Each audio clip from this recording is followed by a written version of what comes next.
Oi pessoal, Sérgio Bento, PS82 Português, PS82 Português. No último vídeo eu falei a respeito de uma revelação que eu tive enquanto eu estava no Brasil a semana passada, abril de 2023, quando eu estava falando com um teólogo pós-tribulacionista e Deus me deu essa revelação, essa iluminação. Foi um segundo e nesse um segundo eu vou mostrar para você que Deus me disse.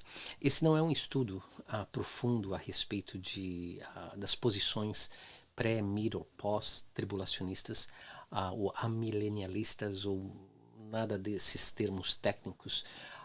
É nada mais uma explicação que eu espero eu tenha a habilidade de fazer o simples, o máximo possível, para que você possa entender de uma maneira geral o plano de Deus. Então, tudo começa com o plano de Deus sendo em três etapas.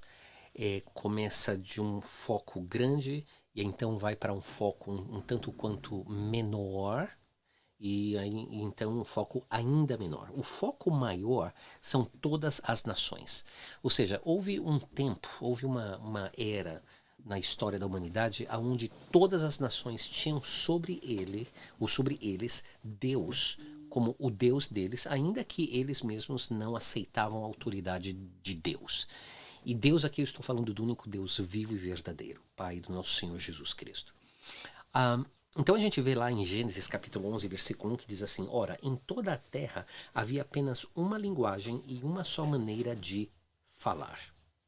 Ou seja, haviam nações, haviam líderes, homens que eram líderes de grupos de pessoas, e esses grupos de pessoas se faziam então em tribos, nações, o que seja.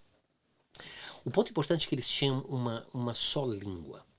E em Gênesis capítulo 11, o que acontece é que eles vêm todos juntos e começam a construir então a Torre de Babel.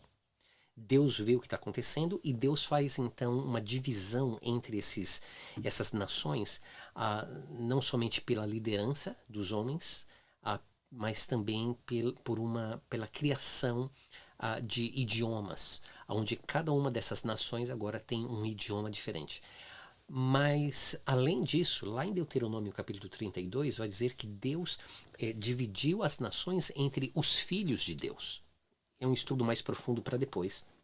Mas a gente vê então que Deus tinha debaixo dele todas as nações. O foco de Deus era todas as nações, mas as nações se rebelaram em contra de Deus. Na realidade, quiseram forçar que Deus viesse a eles através da Torre de Babel e não funcionou muito bem, como a gente sabe.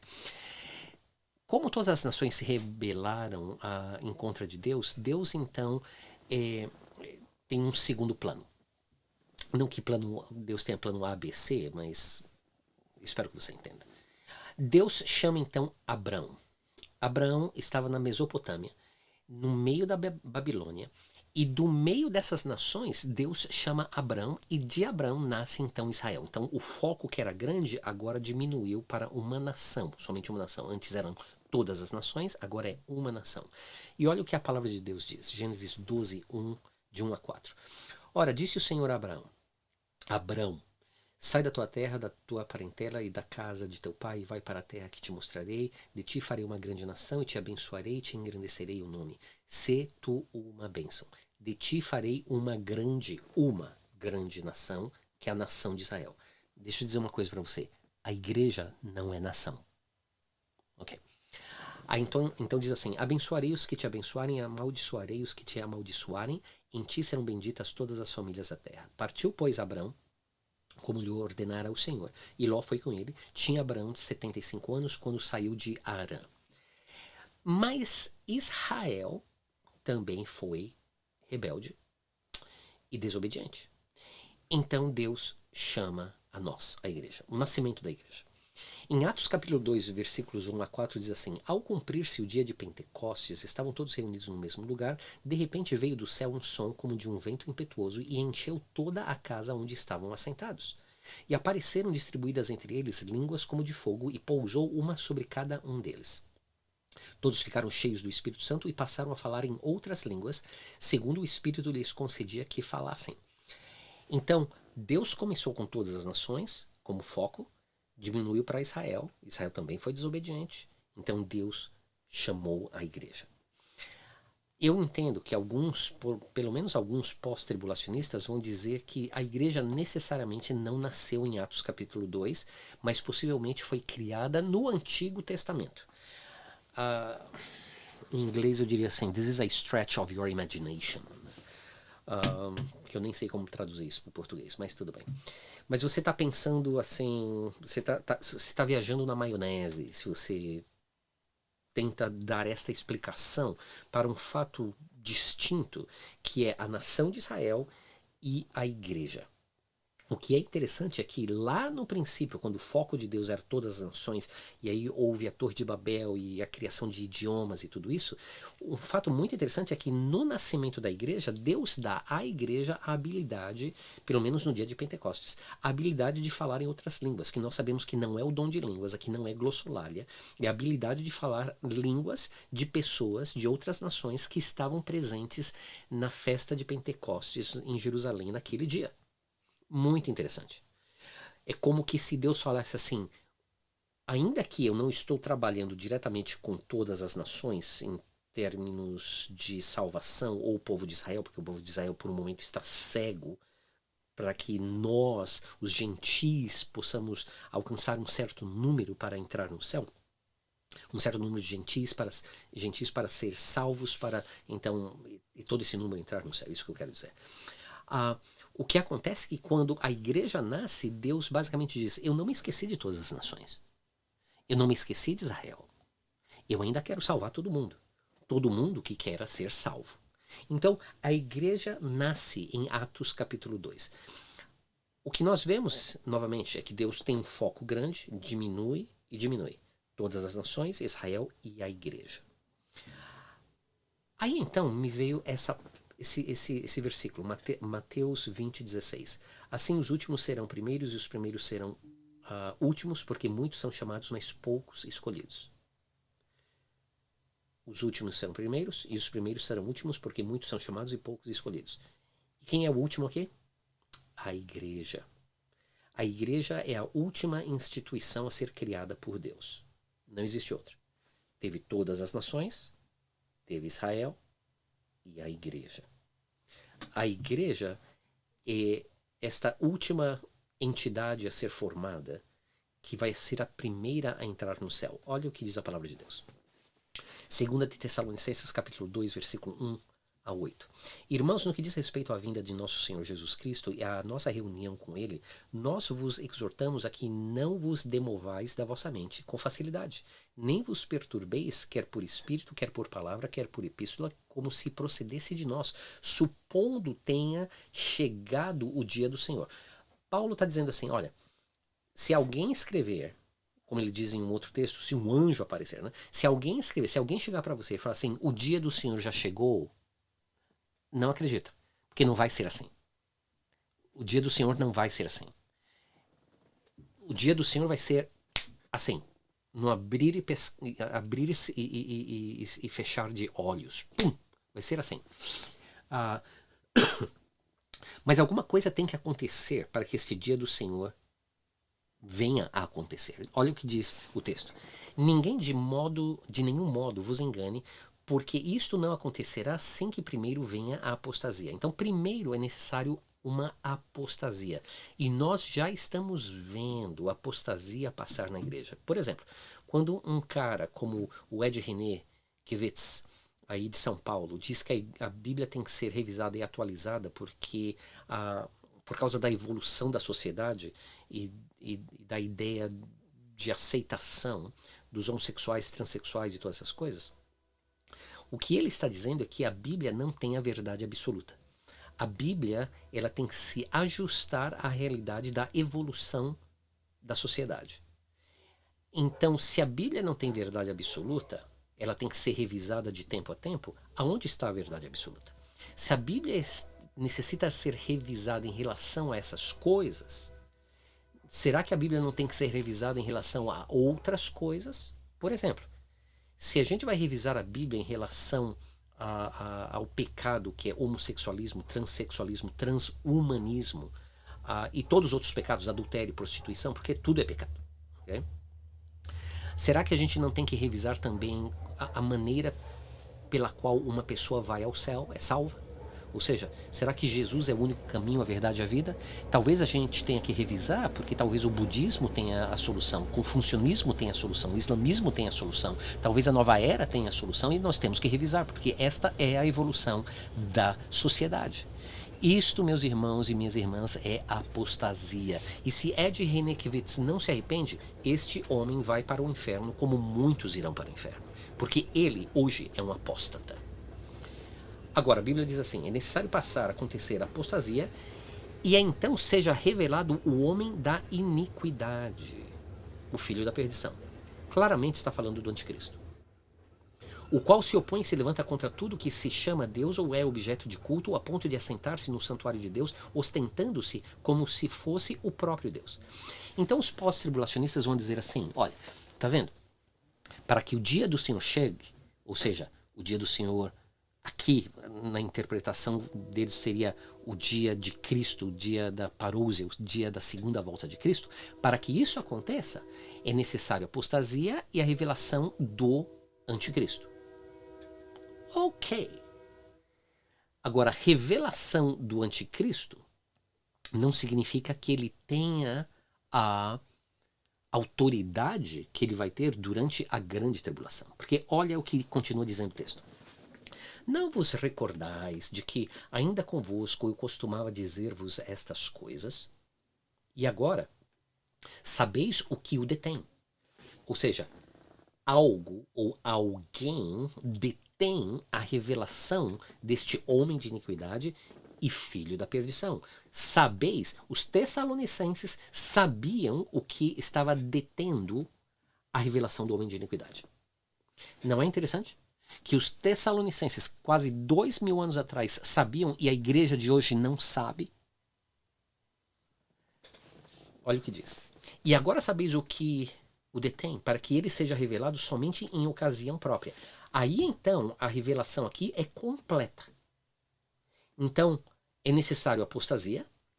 Eventualmente o homem de iniquidade será revelado, ou seja, eu creio que muito possivelmente nós já vimos este homem na televisão, na internet. Ele ainda não foi identificado como anticristo, mas ele possivelmente já apareceu como um líder global. Muito possivelmente. Agora, quando isto ou este que o detém seja tirado, olha o que disse, com efeito o ministério da iniquidade já opera e aguarda somente que seja afastado aquele que agora o detém. Aquele que agora o detém. Não é uma coisa, é alguém. Esse alguém tem que ser o Espírito Santo. O Espírito Santo foi dado à igreja lá em Atos, capítulo 2, naquele momento do dia do Pentecostes. A gente sabe que o Espírito Santo, no Antigo Testamento, vinha e ia embora. Vinha sobre algumas pessoas e ia embora.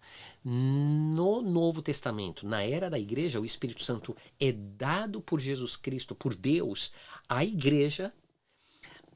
O Espírito Santo, então, sela o cristão em Cristo Jesus. Nós temos este selo invisível e espiritual que nos identifica com Deus.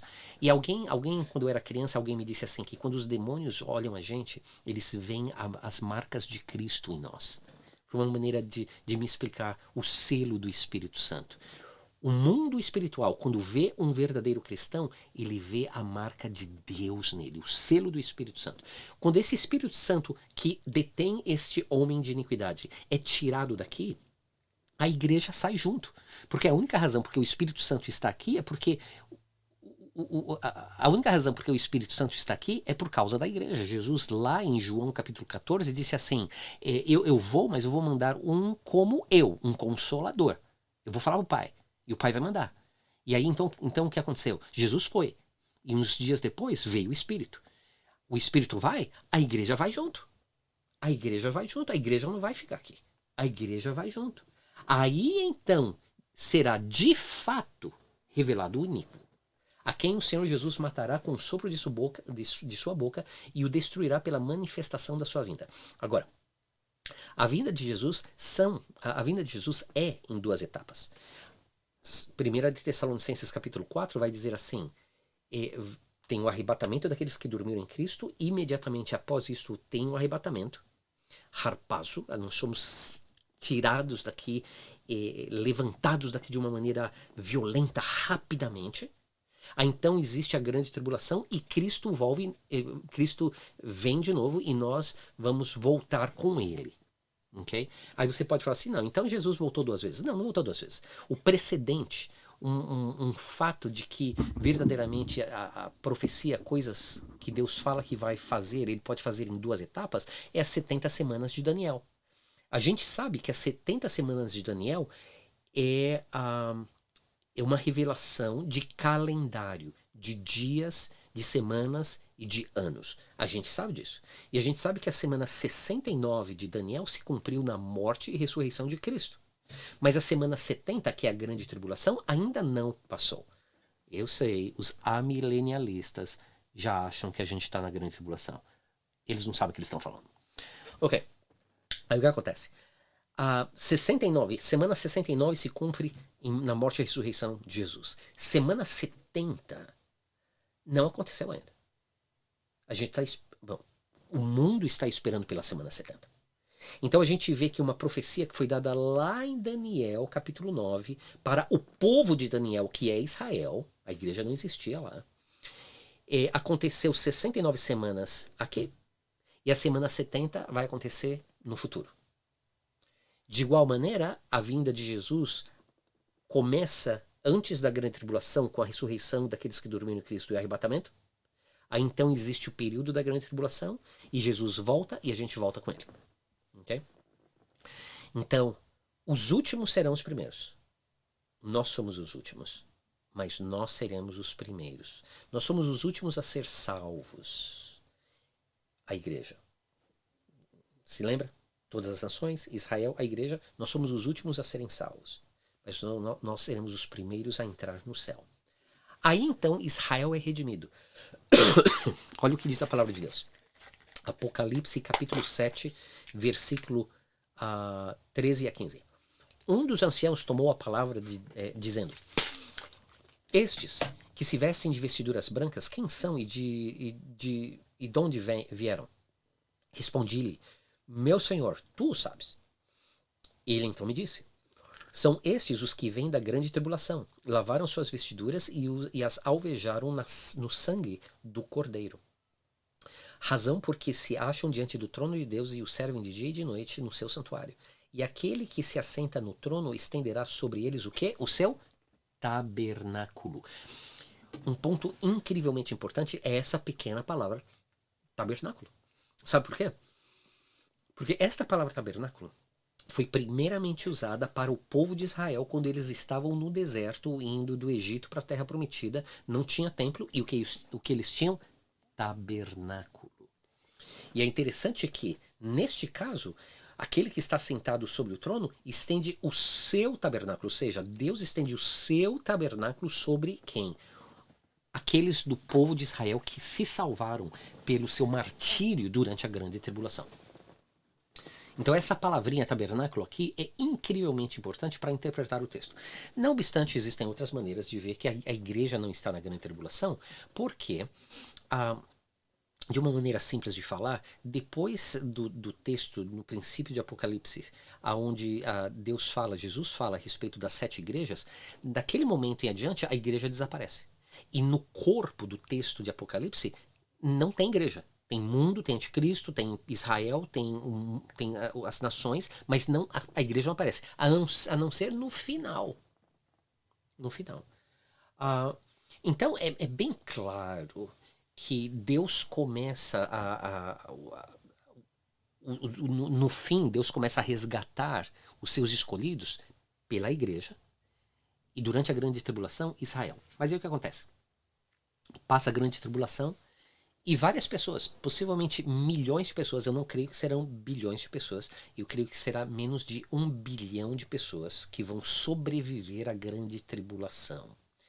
Então muita gente fala que nessa nova ordem mundial eles querem depopular, eu acho que é essa palavra, depopular a Terra, para menos de 1 bilhão de pessoas. Na realidade, lá na Georgia, aqui nos Estados Unidos, tinha umas pedras em vários idiomas, 10 idiomas, e diziam que uma das coisas que tinha que acontecer é que a Terra tinha que ter menos de 1 bilhão de pessoas. Eles diziam um número específico, 600 milhões, 800 milhões, mas eles diziam que para a Terra ser sustentável, a Terra necessitava ter menos de 1 bilhão de pessoas. Deixa eu dar uma notícia para você. Isso vai acontecer. Porque a grande maioria das pessoas durante a grande tribulação vai morrer. São bilhões de pessoas que vão morrer. Para a honra e glória de Jesus, a igreja não vai estar aqui. A igreja não vai estar aqui. Agora, aquelas pessoas que sobreviveram à grande tribulação são de várias nações. E Apocalipse capítulo 22, versículos 1 e 2, disse assim: Então me mostrou o rio da água viva, brilhante como cristal, que sai do trono de Deus e do Cordeiro. No meio da sua praça e de uma e outra margem do rio está a árvore da vida, que produz 12 frutos, dando o seu fruto de mês em mês, e as folhas da árvore são para a cura dos povos. Eu não preciso comer da folha, porque eu já fui salvo, eu já fui arrebatado, eu já fui transformado pela graça e misericórdia de Deus, eu já fui glorificado. Eu não preciso comer do fruto da árvore da vida e eu não preciso comer das folhas da árvore da vida. Eu estarei com Jesus e todos aqueles que confessam a Jesus Cristo como Senhor e Salvador, como Rei, como Messias, o Filho de Deus, nós estaremos reinando com Ele durante o milênio. Mas os povos, as nações, aqueles que sobreviveram, voltam a ter essa oportunidade de estar embaixo o reino do grande Deus. Então, o que acontece? Se aqui no começo começou, o foco era todas as nações, Israel e a igreja, no fim, o foco é a igreja sendo arrebatada, Israel sendo redimido e as nações, então, sendo curada através de entrar no milênio com seus corpos naturais, mas com a necessidade de comer as folhas da árvore da vida. Olha, a igreja será arrebatada antes da grande tribulação. E eu creio que nós não temos muito tempo. A pergunta que eu tenho para você é essa: você está preparado? Você está preparada? Os tempos são maus e nós não temos muito tempo. Aquele que está limpo, limpe-se mais. Aquele que está santo, santifique-se mais. Nos apartemos, nos afastemos do mundo e nos agarremos, abracemos a nosso Senhor Jesus Cristo. O mundo não tem jeito. Vai ser necessário Jesus, nosso Senhor e Salvador, voltar para dar um jeito nesse mundo. Ele é a solução. E eu espero que você conheça Jesus Cristo como teu Senhor e teu Salvador.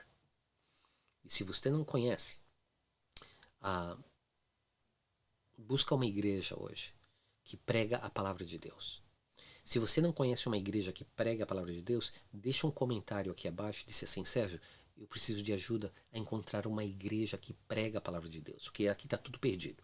Fala comigo, que eu vou te direcionar a alguém que vai te ajudar aí no Brasil a encontrar uma igreja que seja séria, um pastor que seja sério.